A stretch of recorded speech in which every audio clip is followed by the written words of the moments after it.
So far, my time at Whistler has been pretty badass. In the last video, I rode park for the first time. I held my own on double black technical trails, but couldn't make the same case for the jump lines. On a trail called A-Line, I cased the shit out of half the jumps. Of course, mountain biking isn't about instantly mastering everything. It's about sucking less than you did yesterday. Before I try to suck less today, my chainstay cam needs replacing. It broke the other day during a crash, so we'll need to use some brackets, Gorilla Tape, and ingenuity to get it going again. Pretty ugly. I stepped up my safety game big time, but still managed to get banged up. I've been wearing knee pads since the beginning of this trip, but got shinned when they rode up a few inches.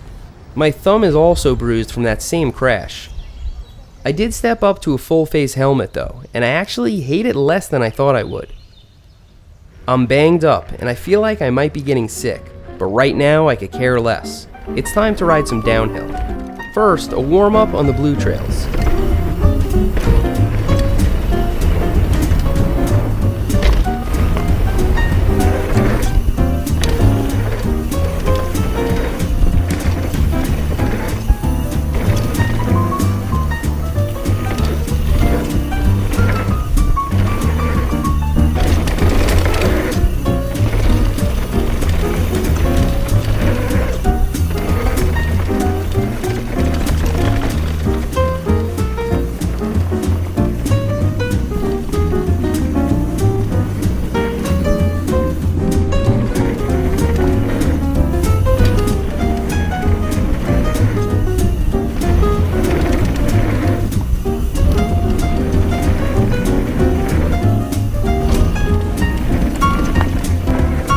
One of the biggest things I discovered about Whistler is how rough the trails are. In videos, you may get the idea that they're smooth and perfectly sculpted, but early on in the season, the traffic takes its toll. People tend to skid before the berms and create divots in the trails. As people ride over the divots and brake more, they become evenly spaced ripples known as brake bumps. At high speeds, they're absolute murder on your hands. This isn't fun!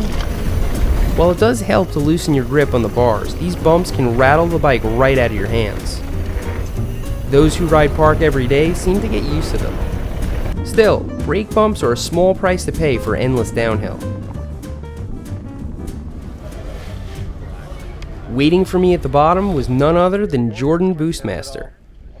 Scan the comments and you'll see plenty of people familiar with Jordan's videos.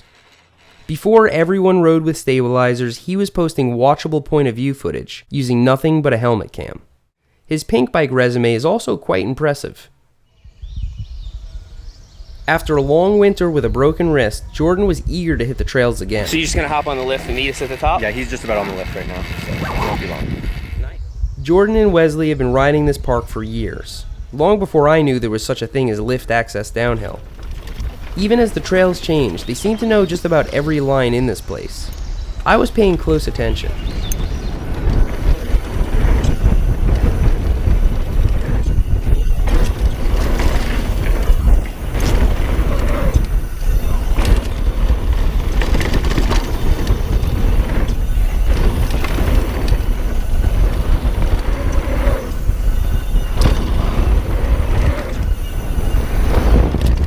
Yes!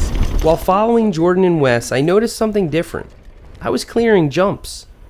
If you've never followed someone faster than you, I highly suggest you try. Like a wolf chasing its prey, you can ride faster when holding someone's wheel. I see lots of people not even try, opting for the "I'll meet you at the bottom" attitude. This is fine, I guess, but it won't help you improve. I'm fine with getting dropped trying. That run was my second time on A-Line, and except for the last few big jumps, I did okay. When I get home, I'm going to practice more downhill and come back to Whistler with a vengeance. Yo, what's up? They're not opening up for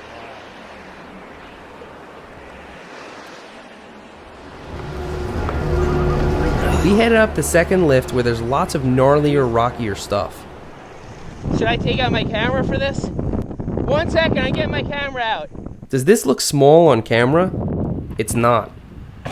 This is Wes landing a little hard.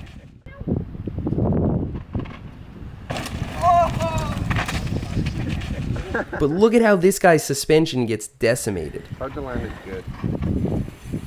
Woo!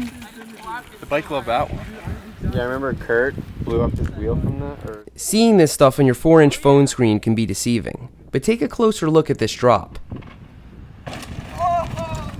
Or how about take a closer look at this drop?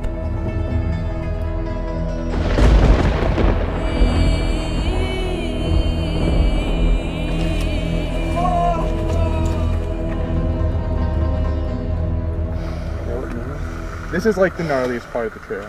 Yeah, it is. It's scary in the rain. Oh, I wouldn't do this in the rain. I did it on a rain. Oh, giant dude. rain, you know, giant rain? Yeah. Let's see where you go. A giant rain. That's the line I took pretty much. And then I went right into that rut over there. That's sketch.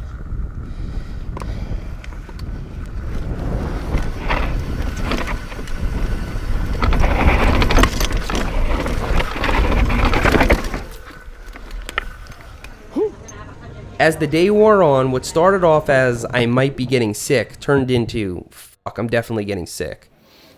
So far, I've gotten sick on every trip this year since Moab, and I'm determined to break the cycle somehow. But that day at Whistler, I was going to keep things going no matter what. Basically leave it on and it's good to go. Yeah. Grab a beer, a coffee, a Mountain Dew, or whatever you like to fiend on. This is YouTube history. I present to you the first ever stabilized Jordan Boostmaster downhill run.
That was a great day, even if it ended with me feeling like balls.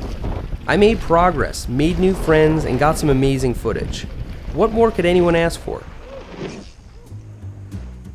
I hit it off with Jordan and Wes immediately, and we vowed to ride again before the end of the trip. To make it happen, I'd need to feel better by Wednesday, head down to Vancouver to ride the North Shore with them, and then go directly to the airport to catch my flight home. Find out how that went in the next video. For now, subscribe to Jordan to see his collaboration with me when it gets posted. Follow him and Wes on Instagram to get some positivity in your feed. And of course, thanks for riding with me today. I'll see you next time.